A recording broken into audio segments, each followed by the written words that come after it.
Hello students.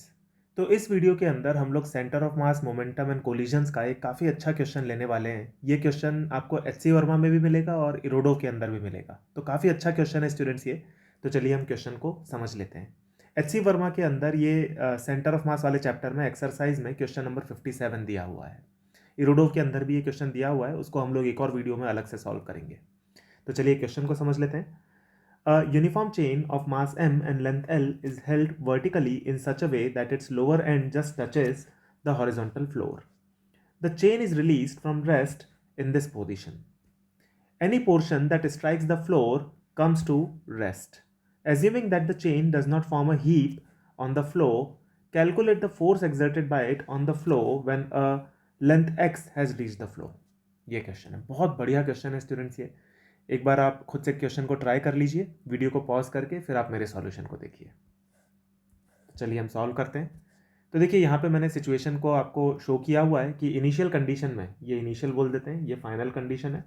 Initial condition के अंदर पूरी की पूरी चेन जो है वो टेबल को जस्ट टच कर रही है, और फाइनल कंडीशन में मैंने शो किया हुआ है कि जब एक्स लेंथ जो है चेन की वो टेबल पे आ चुकी है, तब हमको बताना है कि total force exerted by the chain जो होगा वो टेबल के ऊपर कितना आ रहा होगा, ये हमको बताना है। ठीक है, तो देखो इसको कैसे सॉल्व करेंगे। यहाँ पर हम इस क्वेश्चन को दो पार्ट्स में स्प्लिट करते हैं। एक तो होगा फोर्स जो कि ऑलरेडी चेन जो टेबल के ऊपर आ चुकी है एक्स लेंथ की, वो कुछ टेबल के ऊपर फोर्स एक्सर्ट कर रही होगी। वो कौन सी चेन है? देखो ये वाला जो पोर्शन है चेन का, ये वाला पोर्शन ऑलरेडी आ चुका है टेबल के ऊपर, तो ये कुछ फोर्स एक्सर्ट कर रहा होगा टेबल के ऊपर। लेट्स से वो फोर्स है F1। तो ये F1 जो है ये तो हम इजीली निकाल ही सकते हैं। ये फोर्स हो जाएगा F1 will be equal to simply weight of that chain, जो कि एक्स लेंथ की चेन है जो टेबल के ऊपर आ गई है। तो उसका वेट कितना हो जाएगा? m/l(x), m/l multiplied bye x multiplied by g। ये हो जाएगा F1 की वैल्यू।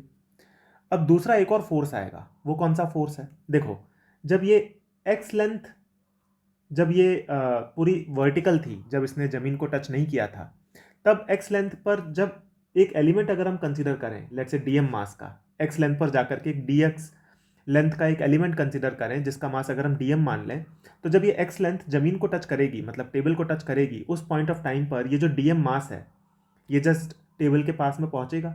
ये है लेट्स से वो डीएम मास। तो ये डीएम मास जो है टेबल से बहुत जोर से टकराएगा और तुरंत रेस्ट पे आ जाएगा। तो उसके टकराने के कारण भी एक फोर्स आएगा, क्योंकि हमको पता है कि force is nothing but rate of change of momentum per unit time, DP by D T by Newton second law. तो इस डीएम मास के टेबल पर टकराने के कारण भी एक फोर्स आएगा, तो हमें वो वाला फोर्स भी कैलकुलेट करना पड़ेगा। यानी कि इस डीएम मास के टकराने के कारण जो फोर्स आएगा वो वाला फोर्स प्लस जो चेन रखी हुई है वो वाला फोर्स, उन दोनों को हम ऐड करेंगे तो हमें इस एक्स लेंथ के टेबल पे आने पर टोटल फोर्स टेबल के द्वारा कितना एक्सपीरियंस किया जाएगा वो हमको मिलेगा, है कि नहीं? अब कई स्टूडेंट्स को ये डाउट आता है कि ये जो F2 फोर्स मैंने इंडिकेट किया है जो कि टकराने के कारण आएगा, ये किस तरीके का फोर्स है? देखो इसको आप इस तरह से समझ सकते हो स्टूडेंट्स कि मान लो आप एक वेइंग मशीन के ऊपर खड़े हुए हो। मान लो आपका जो मास है वो 50 kg है, तो आप वेइंग मशीन के ऊपर स्टेशनरी खड़े हुए हो शांति से, तो आपका जो वहाँ पर वजन दिखाएगा वो 50 kg ही दिखा देगा। ठीक है, अब अगर मान लो आप वेइंग मशीन के ऊपर जंप कर जाओ, आप उसके ऊपर जंप करो, तो जैसे ही आप जंप करके वापस से वेइंग मशीन के ऊपर लैंड करोगे, तो आप सोचो कि कुछ फ्रैक्शन ऑफ सेकंड के लिए वो आपकी बहुत हाई रीडिंग दिखाएगा। मतलब हो सकता है 120 150 या ऐसी कुछ रीडिंग वो दिखाना चालू कर दे। बहुत हाई रीडिंग दिखाएगा for a fraction of second, फिर वापस से वो स्टेबलाइज हो जाएगी 50 kg पे।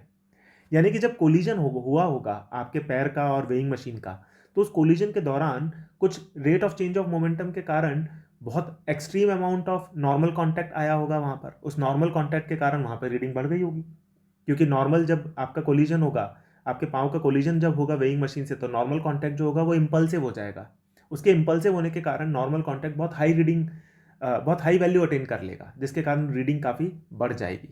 सिमिलर चीज़ यहाँ पे हो रही है। ये डीएम मास जब जमीन से टकराएगा तो इसके टकराने के कारण एक फोर्स आएगा, प्लस जो चेन ऑलरेडी जमीन पे रखी हुई है या पहुंच गई है उसके वजन के कारण एक फोर्स आएगा। उन दोनों को हम ऐड करेंगे तो हमको टोटल फोर्स मिलेगा। ये इसका कोर कंसेप्ट है। तो हमने F1 तो निकाल लिया है कि जब एक्स लेंथ की जो चेन है वो जब टेबल पे आ चुकी है तो वो कितना फोर्स एक्सर्ट कर रही होगी, वो हमने निकाल लिया है F1। अब हम ये निकालेंगे कि इस डीएम मास के टकराने के कारण कितना फोर्स आएगा, और फिर दोनों फोर्स को ऐड कर देंगे तो हमें टोटल फोर्स मिल जाएगा, जो कि एक्स लेंथ जब टेबल पर पहुंचेगी तो वो एक्सर्ट करेगी टेबल के ऊपर। ठीक है, तो F1 निकल गया, अब F2 निकालते हैं। तो देखो F2 क्या होगा, हमको पता है F2 जो भी कुछ होगा उसके कारण जो इम्पल्स आएगा टेबल के ऊपर वो होगा F2 मल्टीप्लाइड बाई dt, और वो होगा change in momentum of dm mass. हमको पता है कि डीएम मास का जो फाइनल मोमेंटम होगा वो होगा 0 और इनिशियल मोमेंटम रहा होगा mv, तो चेंज इन मोमेंटम हो जाएगा simply m into D V, sorry DM into V, DM into V, ये हो जाएगा चेंज इन मोमेंटम, है ना। ये चेंज इन मोमेंटम के कारण जो फोर्स एक्सपीरियंस किया जा रहा है ये चेन के द्वारा एक्सपीरियंस किया जाएगा, लेकिन क्योंकि हम इसका उल्टा ले रहे हैं टेबल के ऊपर इसलिए फिर मैंने नेगेटिव साइन नहीं लगाया है, ठीक है। तो यहाँ पर ये अगर आप चेंज इन मोमेंटम लिखेंगे तो final momentum minus initial momentum, इस तरीके की इक्वेशन बनेगी, ठीक है ना। अब ये जो फोर्स है ये किसका ऊपर फोर्स आएगा, ये चेन के एलिमेंट के ऊपर फोर्स आएगा इन द अपवर्ड डायरेक्शन, पर क्योंकि हमको फोर्स चाहिए टेबल के ऊपर इसीलिए हम इस नेगेटिव साइन को हटा सकते हैं, क्योंकि जो एलिमेंट के द्वारा फोर्स एक्सपीरियंस किया जाएगा अपवर्ड डायरेक्शन में उतना ही equal and opposite force table के द्वारा एक्सपीरियंस किया जाएगा डाउनवर्ड डायरेक्शन में, इसलिए हम इस नेगेटिव साइन को हटा सकते हैं। तो ये हमारे पास में इक्वेशन बन जाएगी F2 into D T multiplied by D M into V, ये हमारे पास में इक्वेशन बनेगी। यहाँ पर F2 जो है ये टेबल के द्वारा एक्सपीरियंस किया गया फोर्स है कोलिजन के दौरान डीएम मास के साथ में। अब यहाँ पे हम डीएम की वैल्यू लिख सकते हैं, डीएम की वैल्यू हमको पता है वो हो जाएगी m/l मल्टीप्लाइड बाय dx, ये वैल्यू हो जाएगी। तो यहाँ पे हम बोल सकते हैं कि F2 multiplied by dt will be equal to m/l multiplied by dx multiplied by v, ये इक्वेशन बनेगी। dt को राइट साइड में ले जाते हैं तो ये बन जाएगा dx बाई dt। अब dx बाई dt क्या चीज़ है, dx बाई dt होगा velocity of this DM element जब वो जमीन से टकराएगा, वही dx बाई dt होगा।